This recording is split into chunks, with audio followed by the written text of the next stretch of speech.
400 বছরে যদি বালেগ না বালেগ থাকে তাহলে এগো সামনে তো আমি নবী মুহাম্মদের উম্মতের হায়াত নাই আছে নাই। এই জন্য আল্লাহ সারা মাসের মধ্যে একটা মাস দিছে রমজান মাস। রমজান মাসের মধ্যে শেষ দশকে আল্লাহ একটা রাত দিছে। এই রাতটা এত দামি রাত, এই রাত্রে দোয়া আল্লাহর কাছে দামি, চাওয়া আল্লাহর কাছে দামি, সেজদা আল্লাহর কাছে দামি, এই রাত্রের ইবাদত আল্লাহর কাছে দামি। এই জন্য আমরা নবী কই, আল্লাহ আমার উম্মতরা হায়াত দিলা কম, তাইলে এরা যদি আল্লাহ 1000 বছর বাসে, 2000 বছর বাসে, আল্লাহ এত হায়াত পাই এরা যে ইবাদত করছে, আমার বান্দা উম্মতের খবর কি? তো আল্লাহ ডাক দিয়া কয়, আপনার উম্মতের হায়াত কম হইলে কি উম্মতের ভালোবাসে বেশি, হায়াতের ভ্যালু বাড়াই দিছে বেশি। হায়াতের ভ্যালু দিছে কি বেশি বাড়াই দিছে। এই জন্য মুসলমান বাবাজিরা রে আমার আল্লাহ ডাক দিয়া কয়, মানুষ বড় আদর করে, বড় মায়া করে, মুহাব্বত করে বানাইয়া আমি আল্লাহ সারা দিনের মধ্যে একটা দিন দিলাম, জুমার দিন। ইবাদতের মধ্যে একটা রাত দিলাম, ও বান্দা সবে বরাতের রাত, সবে কদরের রাত। মাসের মধ্যে একটা মাস দিলাম, রমজান মাস।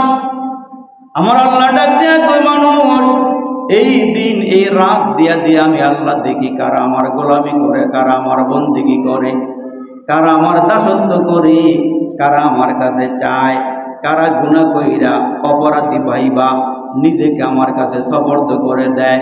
আমার আল্লাহ ডাক দিয়া কয়, আমি আল্লাহ তোমাদেরকে একটা জবান দিয়া রে বান্দা, এই জবানটার ভিতরে কথা বলার শক্তি দিয়া আমি আল্লাহ 24টা ঘন্টার ভিতরে একটা সেকেন্ডও ঘুমাই না। আমি আল্লাহ 24টা ঘন্টা তোমার জিহ্বার দিকে তাকায়া থাকি।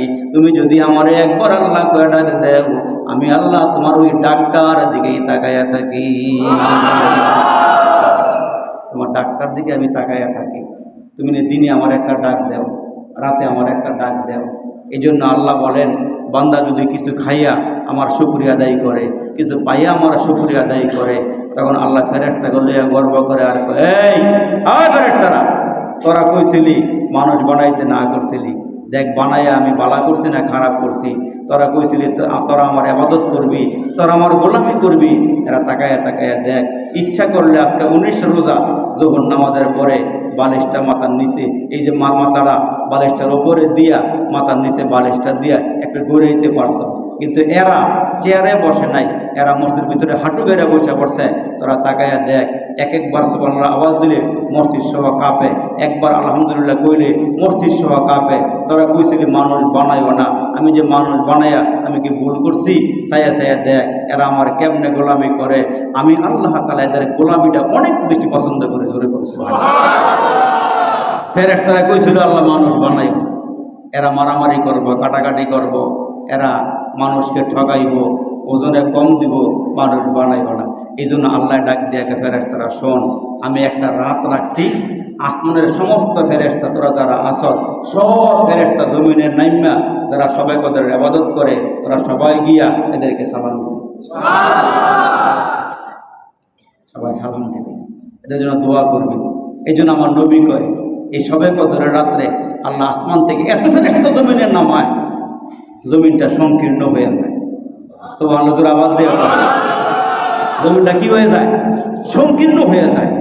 দেখেন না, মানুষ বেশি ভিড় হইলে যারা ময়দানে যান, চর্ম নাই, হাজারো মানুষ, লাখো মানুষ হওয়ার কারণে বাথরুমে সিরিয়াল ধরন লাগে, রাস্তা দিয়ে হাঁটতে গেলে অসুবিধা হয়, মানুষ গেলে রাস্তা সংকীর্ণ হয়ে যায়। এই জন্য আল্লাহ বলেন, ওই রাত্রে আল্লাহ সমস্ত ফেরেশতা পাঠাইয়া দিয়া সাথে আরেকটা বড় ফেরেশতা দেয়, ওই ফেরেশতার নাম হলো জিবরাইল। একটু জোরে আওয়াজ দিয়ে কোন সুবহানাল্লাহ। এই ফেরেশতারা আপনাকে লেগে সালাম দেয় কতক্ষণ?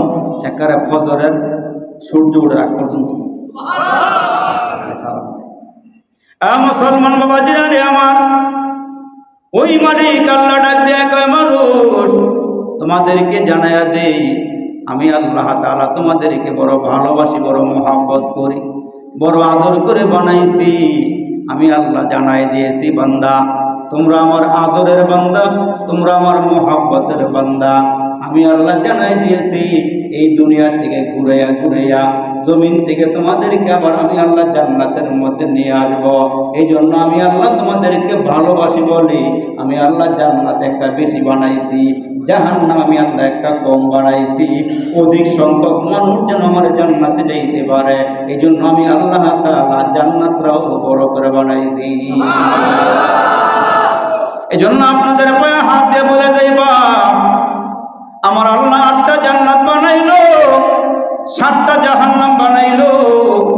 আমাদের মুরব্বীরা আমাদেরকে আমল শিখাইয়া দিল, হয় শোনো তোমরা তো গুনাহ করো, নাফরমানি করো, অজান্তেই গুনাহ হয়ে যায়, আমি টেরও পাই নাই গুনাহ হয়ে গেছি।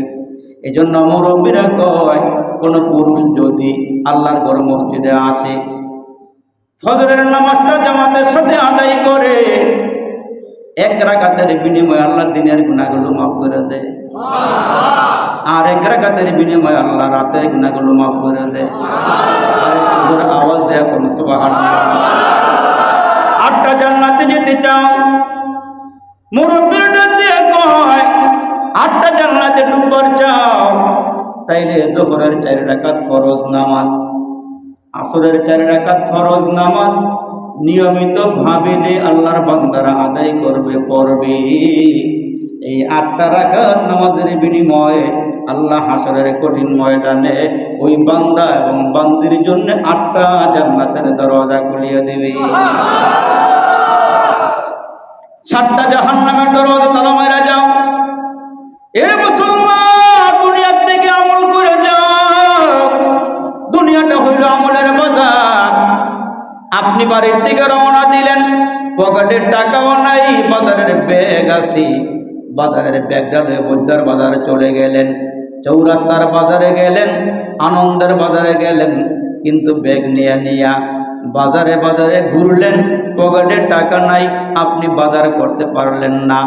বাজারে ঘুইরা ঘুইরা সন্ধ্যাবেলা খালি ব্যাগ লইয়া বাড়িতে আয়া পড়লেন। বাড়ি উঠলে জিগায় কি খবর, বাজার কই, টাকা পকেটে নাই, বাজার আনতে পারি নাই। হাসরের কঠিন ময়দানে আমার আল্লাহ ডাক দিয়ে বলবো, ও হারিয়ার বান্দা বান্দিরা, আমি আল্লাহ আমল করার জন্য দুনিয়ার বাজারে পাঠাইছিলাম।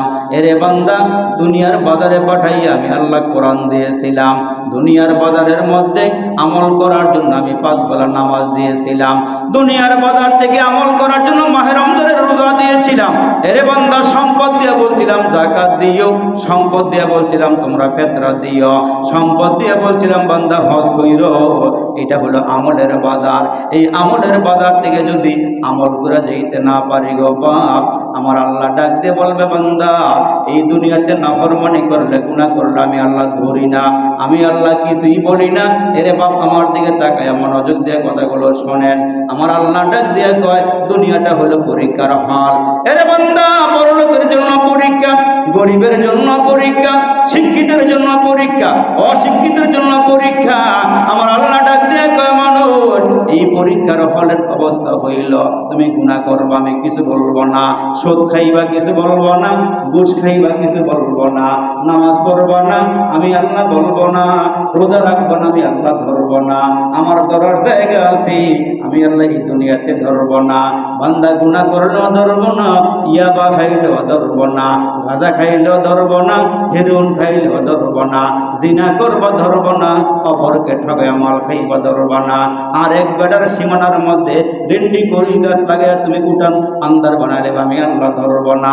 এরে বান্দার দাড়ি চাচবো আমি আল্লাহ ধরবো না, নবীর কলিজায় আঘাত দিলে ধরবো না, কিন্তু আমি আল্লাহ 2টা জায়গার মধ্যে তোমাদেরকে ছাড়বো না। 2 জায়গার মধ্যে আমি আল্লাহ তোমাদেরকে ছাড়বো না। একটা জায়গার নাম হলো কবর, আরেকটা জায়গার নাম হলো হাসরের ময়দান। এই 2 জায়গার ভিতরে আমি আল্লাহ ধরবো। এই জন্য আল্লাহ ডাক দিয়ে, এক বান্দা কবরের দিকে তাকাও, ওই কবরটার দিকে একবার তাকাও, নজর দেও রে বান্দা, ওই কবরের দিকে তাকাও, আমি আল্লাহ তাআলা ধরবো না।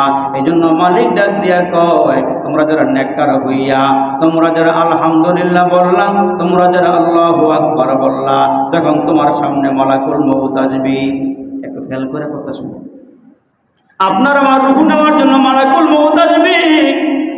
আমার আল্লাহ ডাক দিয়ে কয়, যাও উমুকের সময় শেষ, চলে যাও। আজরাইল আপনার আমার সামনে আইসা ভিতর থেকে রুহুটা যখন বাইর করার চেষ্টা করবি, রুহুটা বাইর করার চেষ্টা করবি, হাদিস শরীফের মধ্যে আসছে ওই মালাকুল মউত আপনার আমার মুখের ভিতর দিয়া ঢুইকা রুহুটা বের করতে চাইব। সুবহানাল্লাহ। কোন দিক দিয়া? এই মুখের ভিতর দিয়ে। এ মুসলমান, আজরাইল যখন ভিতরে ঢুকবার চাইব, আমার আল্লাহ পাক ঢুকার মতন ওই মুহূর্তে ক্ষমতা দিয়ে দিবে। সুবহানাল্লাহ। তখন জবানটা বলবো, এই মালাকুল মউত দাঁড়াও, ভিতরে ঢুইকো না। ভিতরে কেন, কি হয়েছে? ওই বান্দার মুখের ভিতর দিয়ে ঢুইকা তুমি রুহটা বের করতে চাও। বান্দায় না এই জবানটা দিয়ে জিকির করতো, বান্দায় না এই জবানটা দিয়ে আল্লাহ পাকের শুকরিয়া আদায় করতো। বান্দায় জবান দিয়ে আল্লাহর কোরআন তেলাওয়াত করেছে, মালিকের কোরআন পড়েছে। মালাকুল মউত দাঁড়াও, এই জবান দিয়ে বান্দা সত্য কথা বলছে, দিন প্রচার করছে। এই জবান দিয়ে বান্দা দুই বেলা বৈশা বৈশা আমলার ঘরে জিকির করছে। এইখান দিয়ে যাইও না। মালাকুল মউত মালিককে ডাক দেয়, মালিক, বান্দায় দিয়ে মুখের ভিতর দিয়া ঢুকতে না করে, আল্লাহকে রগ রেশার ভিতর দিয়া ঢুকো। এবার ওই মালাকুল মউত নাকের ছিদ্র দিয়া ঢুকবার চায়। এই দুইটা নাকের ছিদ্র ডাক দেখে, শোনো, এই বান্দা শ্বাস প্রশ্বাসে কইছে আল্লাহ আল্লাহ, শ্বাস ছাড়ছে আর বাইর করছে, আর ভিতরে নিচে কইছে আল্লাহ আল্লাহ জিকির করছে। এই কান্দা যাইও না। আজরাইল কানের দিক দিয়ে আসতে চায়, কান ডাক দিয়ে কই, এখান দিয়ে ঢুকিস না। বান্দায় কান দিয়া দিয়া কোরআন তেলাওয়াত শুনছে। এই কান দিয়া বান্দায় দিনের নসিহত গুলো শুনছে। যেইখান দা যায় ওইখান দিয়ে গেলে নিষেধাজ্ঞা, এইখান দা যাইও না। আজরাইল মালিককে ডাক দিয়ে কয়, মালিক, তোমার বান্দায় দিয়ে আমার ভিতরে ঢুকতে দেয় না, রূপ বাইর করতে দেয় না, আমি কি করবো বলো? আমার আল্লাহ ডাক দিয়া কয়, আমার এই বান্দা আমার জিকিরের সাথে বড় মোহাব্বত, আমি আল্লাহর নামের সাথে বড় মোহাব্বত। তোমার হাতের তালুর মধ্যে লা ইলাহা ইল্লাল্লাহ লেখা আমার বান্দাটারে দেখাও। জোরে কর সুবহানাল্লাহ। তোমার হাতের তালুর মধ্যে লা ইলাহা ইল্লাল্লাহ লেখা দেখাও। দেখো বান্দায় কি করে। আজরাইল আলাইহিস সালাম মালিকের অর্ডার পাইয়া, হুকুম পাইয়া, হাতের তালুর মধ্যে যখন লা ইলাহা ইল্লাল্লাহর জিকিরটা মধুমাখা কালিমাটা লেখে গো, ওই মালাকুল মউতের হাতের দিকে লোকটার ইঙ্গিত করে দেখার জন্য ওই মুহূর্তে মানুষটা মালিকের নামটা দেখে পাগল পারা হয়ে যায়। মার কথা বলে যায়, বাবার কথা বলে যায়, বাড়ির কথা বলে যায়, সন্তানদের কথা বলে যায়। এই জন্য আল্লাহ পাক রব্বে কারিম ডাক দিয়ে, আজরাইল রে, এখন তো বান্দার রূহটা বাইর করবি।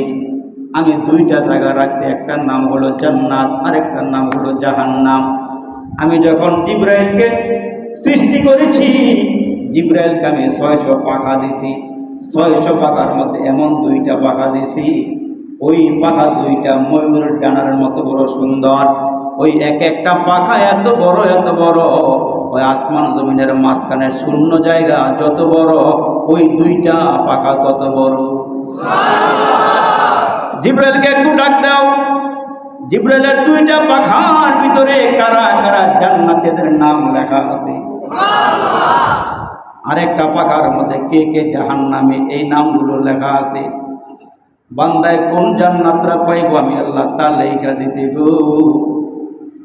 জিব্রাইল আমিন যখন সামনে এসে হাজির হয়ে যায়, মালাকুল মউত ডাক দিয়া বলে, জিব্রাইল, এই বান্দা মুখের ভিতর দিয়া ঢুকতে চাইছি, অনুমতি পাই নাই। কানের ভিতর দিয়া ঢুকতে চাইছি, অনুমতি পাই নাই। হাত দিয়া ঢুকতে চাইছি, পা দিয়া ঢুকতে চাইছি, অনুমতি পাই নাই। এখন তো অনুমতি পাইছি, আমি তার রূহটা বের করব। আমার মাওলার নামটা দেখা বান্দায় পাগল হয়ে গেছি। দেখো তো তোমার কোন ডানার মধ্যে বান্দার নামটা লেখা আছে? আওয়াজ দিয়ে জোরে করুন আল্লাহু আকবার। দেখো তোমার কোন ডানার মধ্যে বান্দার নাম লেখা আছে। মালাকুল মউত বলার সঙ্গে সঙ্গে জিবরাইল ডাক দিয়ে বলে, বাইরে আমার মালিক জানাই দিয়েছে বান্দা বড় সেজদা করছে। বান্দা রমজান মাসে উঠা সাহারি খাওয়ার আগে আগে আল্লাহরে লম্বা লম্বা সেজদা দিছে। বান্দায় জবানটা দিয়া কোনো খারাপ কথা বলেন নাই, খালি জিকির করত। মালাকুল মউত তার নামটা তো জান্নাতে খাতায় লেখা দেখা যায়, তার নামটা জান্নাতের খাতায় লেখা আছে। এই জন্য আমার নবী কয়, আজরাইলকে আল্লাহ তাআলা মাথার উপর দিক দিয়ে দুইটা চোখ দিছেন, সামনের দিক দিয়ে দুইটা চোখ দিছেন, পিছন দিক দিয়ে দুইটা চোখ দিছেন, পায়ের নিচ দিয়ে দুইটা চোখ দিছেন। থালার মধ্যে খানা লওয়ার পরে যেমন আমরা সব কিছু দেখি, দেখতে অসুবিধা হয় না, আল্লাহ তাম দুনিয়াটারে আজরাইলের সামনে এমন থালা বানায় দিছে।